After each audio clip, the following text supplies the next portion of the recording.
ചെറുപ്പക്കാരി പെണ്ണുങ്ങൾ സ്ത്രീകൾ ഇങ്ങനെ നേരെ വരുമ്പോഴത്തേക്ക് എതിർഭാഗത്തുനിന്ന് അവിവേകിയായ ഏതെങ്കിലും പുരുഷനാണെങ്കിൽ ഈ ഗ്യാപ്പിൽ നിന്നുകൊണ്ട് ഇവൻ എന്തെല്ലാം പ്രവർത്തിക്കില്ല. അപ്പം റെയിൽവേ മനഃപൂർവ്വം ഈ ആൾക്കാരെ ഉപദ്രവിക്കുക എന്ന ലക്ഷ്യം മാത്രമാണ് അവർക്കുള്ളത്.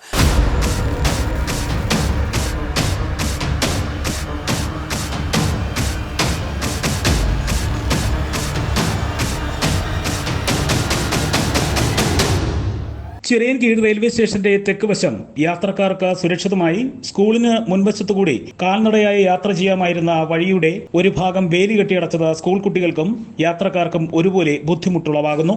ചിറയൻകീഴിലെ പ്രധാന കാൽനട വഴിയാണിവിടം. 6 മാസങ്ങൾക്ക് മുമ്പാണ് സർക്കാർ ഭൂമി കയ്യേറി ഇരുമ്പ് തൂണുകൾ കൊണ്ട് റെയിൽവേ വേലി സ്ഥാപിച്ചത്. ഒരാൾക്ക് കഷ്ടിച്ച് മാത്രം നടന്നു പോകുവാനായി ശാർക്കര UP സ്കൂളിന്റെ പഴയ ഗേറ്റിന്റെ സ്കൂളിന്റെ മതിലിനോട് ചേർന്നാണ് വേലി സ്ഥാപിച്ചിരിക്കുന്നത്. ഇതുവഴി കടന്നുപോകുന്നത് ബുദ്ധിമുട്ടുളവായതോടെ കുട്ടികളും യാത്രക്കാരും ശാർക്കര റെയിൽവേ ഗേറ്റ് വരെ റെയിൽവേ ട്രാക്ക് വഴിയാണ് സഞ്ചാരം. ഇത് വലിയ ദുരന്തത്തിന് വഴിയൊരുക്കുമെന്നും ചൂണ്ടിക്കാട്ടുന്നു. ഈ ഉത്സവ കാലഘട്ടത്തിൽ എത്രയോ ആയിരക്കണക്കിന് ജനങ്ങൾ വരേണ്ടത് റെയിൽപാളം വഴി വരികയും ഈ റെയിൽപാളത്തിലൂടെ മിനിറ്റിന് വെച്ച് ട്രെയിനുകൾ ഓടിക്കൊണ്ടിരിക്കുകയും ചെയ്യുന്ന സമയത്ത് ഇങ്ങനെ ഒരു ദുരന്തമുണ്ടാക്കാൻ ബോധപൂർവം ശ്രമിക്കുമോ? എവിടെയെല്ലാം എന്തെല്ലാം തരത്തിലുള്ള ദുരന്തങ്ങൾ ഈ റെയിൽവേക്ക് സംഭവിച്ചിട്ടുണ്ട്. അവരുടെ പ്ലാനിങ്ങിൻ്റെ കുറവുകൊണ്ടോ അല്ലെങ്കിൽ അനാസ്ഥയുടെ കുറവുകൊണ്ടോ അല്ലെങ്കിൽ അങ്ങനെ ചെയ്താൽ പബ്ലിക്കിനും വരുന്ന ദോഷത്തിനെ പറ്റി അവർക്ക് കെയറില്ലാത്തത് കൊണ്ടോ ഒക്കെ ആയിരിക്കാം. പക്ഷേ അങ്ങനെയുള്ള സാഹചര്യങ്ങൾ മാറി തന്നെ വരണം. പ്രത്യേകിച്ച് ഈ ചിറയൻകീഴിൻ്റെ ശാർക്കരയുടെ ഈ മെയിൻ വഴി അടച്ചത് ഒട്ടും ഉചിതമായിട്ടില്ല. ഇവിടെ ഈ സ്കൂളുകളിലെ കുട്ടികൾ, കൊച്ചുകുട്ടികളും മുതിർന്നവരും ടീച്ചേഴ്സും എല്ലാം ഈ ഫെൻസിങ് കുനിഞ്ഞ് മുതുപിടിച്ച് വീണുമൊക്കെയാണ് ഇതിനകത്തൂടെ കയറിപ്പോകുന്നത്. അപ്പോൾ ഇത് ബോധപൂർവം ചെറുക്കേണ്ടത് ഇവിടുത്തെ രാഷ്ട്രീയ ഭേദമന്യേ എല്ലാവരുടെയും ആവശ്യമായി വന്നിരിക്കുകയാണ്. നമ്മൾ പ്രതീക്ഷിച്ച 3-4 മാസത്തിന് മുമ്പേ നമ്മൾ തുടങ്ങിയതാണ് ഈ ഒരു താല്പര്യം വെച്ചിട്ടുള്ള കാര്യങ്ങളുടെ നീക്കുപോക്കുകളും ലെറ്ററുകൾ പല ഭാഗത്തും കംപ്ലയിൻ്റ് കൊടുക്കലും ചെയ്തിട്ട്, പ്രത്യേകിച്ച് ഈ കാളികൂട്ട് ഭരണിയൊക്കെ ഉദ്ദേശിച്ചുകൊണ്ട് മാത്രം തന്നെയാണ് നമ്മളിത് ചെയ്തത്. പക്ഷേ അതിനു മുമ്പായിട്ട് അവർ എടുത്തു മാറ്റുന്ന ഒരു ലക്ഷണം കാണുന്നില്ല.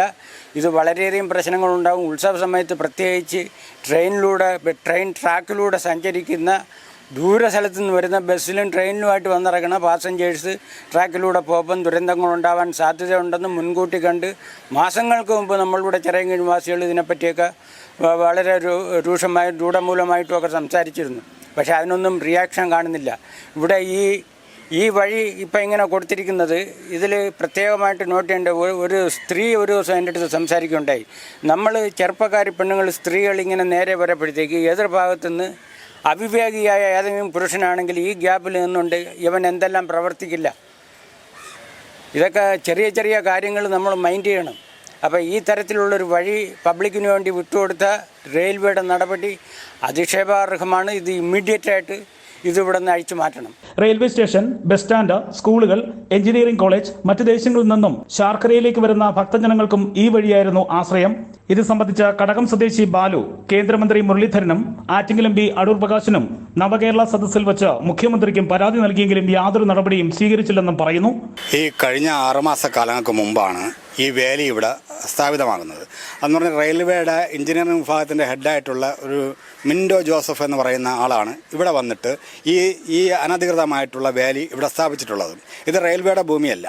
റെയിൽവേയുടെ ഭൂമി എന്ന് പറയുന്നത് ആ മതിലിൻ്റെ അപ്പുറം മാത്രമാണ് റെയിൽവേക്കുള്ളത്. ഈ സ്കൂളിൻ്റെ മുമ്പേയും അവർ വില കൊടുത്ത് മേടിച്ചു എന്ന് പറയുന്നു, സംഭവിച്ചത് തന്നെയാണ്. പക്ഷേ നൂറ്റാണ്ടുകളായിട്ട് ഈ ക്ഷേത്രത്തിൽ വരികയും ഇവിടുത്തെ നാട്ടുകാർ ഉപയോഗിച്ചു കൊണ്ടിരിക്കുകയും ചെയ്യുന്ന വഴിയാണ് ഈ കഴിഞ്ഞ 6 മാസങ്ങൾക്ക് മുമ്പ് വരെ ഈ റെയിൽവേക്കാർ ഇതിനെ കെട്ടിയടച്ച് ഇങ്ങനെ വിദ്യാർത്ഥികൾക്കോ ആൾക്കാർക്കോ പോകാൻ കഴിയാത്ത ഒരു അവസ്ഥയിലോട്ട് മാറ്റിയത്. ഇതെന്ന് പറഞ്ഞാൽ ഇവിടെ കോളേജുണ്ട്, സ്കൂളുണ്ട്, അതുപോലെ തന്നെ അമ്പലത്തിൽ 10,000-കണക്കിന് ആൾക്കാരാണ് വരുന്നത്. ഇത് ഒരു 6-7 മാസക്കാലങ്ങൾക്ക് മുമ്പ് ഈ വിഷയവുമായി ബന്ധപ്പെട്ട് ഇവിടുത്തെ MP-ക്ക് പരാതി കൊടുത്തിട്ടുണ്ട്. അതുപോലെ തന്നെ നമ്മുടെ മിനിസ്റ്ററായിട്ടുള്ള ശ്രീ മുരളീധരൻ അവർക്ക് ഇത് സംബന്ധിച്ച് പരാതി കൊടുത്തിട്ടുണ്ട്. മുഖ്യമന്ത്രിയുടെ നവകേരള യാത്രയിൽ അതിനകത്ത് പരാതി കൊടുത്തിട്ടുണ്ട്. അങ്ങനെ നിരവധി പേർക്ക് ഈ രാഷ്ട്രീയ പ്രസ്ഥാനങ്ങളിലെ നിരവധി പേർക്കും സർക്കാരിനും ഇത് പരാതി കൊടുത്തിട്ട് നാളെ ഇതുവരെ യാതൊരുവിധ നടപടിയും ഉണ്ടായിട്ടില്ല. ഇവിടെ പൊങ്കാല കഴിഞ്ഞു. ആദ്യം പൊങ്കാലയ്ക്ക് വന്ന ആൾക്കാരുടെ ദുരിതവും കഷ്ടപ്പാടും ഈ നാട്ടുകാർ എന്നുള്ള നിലയിൽ നമ്മൾ നോക്കിക്കണ്ടതാണ്. അതുപോലെ തന്നെ ഇപ്പം കാളിവിട്ട് കഴിഞ്ഞു. എന്തോരം ജനങ്ങളാണ് ഈ ട്രാക്ക് വഴി. ഇവർക്ക് നടന്നു പോകാൻ മറ്റൊരു മാർഗ്ഗമില്ല. ഈ ട്രാക്ക് വഴി മാത്രമേ ഇതുവഴി സഞ്ചരിക്കാൻ പറ്റുള്ളൂ. അപ്പം ഇതിനകത്ത് ഇവിടെ പറയുന്നതെന്ന് പറഞ്ഞാൽ 4 മിനിറ്റിലൊരിക്കൽ ട്രെയിനാണ്. ഇത് എന്തുകൊണ്ട് ഈ 4 മിനിറ്റ് ഓടുന്ന ട്രെയിനുകൾക്ക് ഇത് എങ്ങനെ ഈ ആൾക്കാർ ഇത്ര സേഫ്റ്റി ആയിട്ട് പോകും? അപ്പം റെയിൽവേ മനഃപൂർവ്വം ഈ ആൾക്കാരെ ഉപദ്രവിക്കുക എന്ന ലക്ഷ്യം മാത്രമാണ് അവർക്കുള്ളത്. അവർക്ക് ഇന്നും നേരം വെളുത്തിട്ടില്ലെന്ന് എനിക്ക് പറയാൻ പറ്റുള്ളൂ. കാരണം എന്ന് പറഞ്ഞാൽ അവർ ഈ ഇത്രയും സംവിധാനങ്ങൾ ഉണ്ടാക്കി വെക്കുമ്പം അവർക്ക് ഇതിങ്ങനെ ഒരു ദുരിതമാണ്, കഷ്ടമാണ്, അല്ലെങ്കിൽ നാട്ടുകാർക്ക് നടന്നു പോകാനുള്ള വഴിയാണ് എന്ന് ചിന്തിക്കാനുള്ള ഒരു ബുദ്ധി ഈ റെയിൽവേ ഉദ്യോഗസ്ഥർക്കില്ലേ എന്നാണ് എനിക്കറിയാൻ പാടില്ലാത്ത. അവരിപ്പോഴും ഈ ബ്രിട്ടീഷുകാരൻ്റെ ചിട്ടയോടുകൂടിയാണ് ഈ റെയിൽവേ സംവിധാനത്തെ നോക്കിക്കാണുന്നത്. ഈ സ്കൂളിൽ ഉണ്ടാവുന്ന വിദ്യാർത്ഥികൾ എങ്ങനെ വരുന്നു, എങ്ങനെ പോകുന്നു? വിദ്യാർത്ഥികളും കോളേജ് വിദ്യാർത്ഥികളും ഈ ട്രാക്ക് വഴിയാണ് പോകുന്നത്.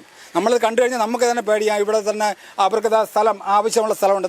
തൊട്ടപ്പുറത്ത് തെട്ടേമുക്കിൽ ഇവർ ഫെൻസിങ് ചെയ്തിട്ടുണ്ട്. നല്ല വൃത്തിയായിട്ട് ആ കാണുന്ന ഇത് ബേസ്മെൻറ്റിനോട് ചേർത്താണ് കെട്ടിയിരിക്കുന്നത്. അവിടെ ജനത്തിന് പോകാനോ വാഹനത്തിന് പോകാനോ യാതൊരു ബുദ്ധിമുട്ടുമില്ല. ഞങ്ങൾക്ക് ആർക്കും ഇവിടെ വാഹനത്തിൽ പോകണ്ട. പക്ഷേ പൊതുജനങ്ങൾക്ക് സുരക്ഷിതമായിട്ട് യാത്ര ചെയ്യാനുള്ള സംവിധാനം ഈ ചിറയൻകീഴുണ്ടാവണം. ശാർക്കര ക്ഷേത്രത്തിലെ ഉത്സവത്തിന് മുമ്പ് തന്നെ ഇപ്പോൾ കെട്ടിയിരിക്കുന്ന വേലി നീക്കം ചെയ്ത് പഴയ അവസ്ഥയിലേക്ക് മാറ്റാത്ത പക്ഷം ശക്തമായ പ്രക്ഷോഭ പരിപാടികൾക്കൊരുങ്ങുകയാണ് പ്രദേശവാസികൾ.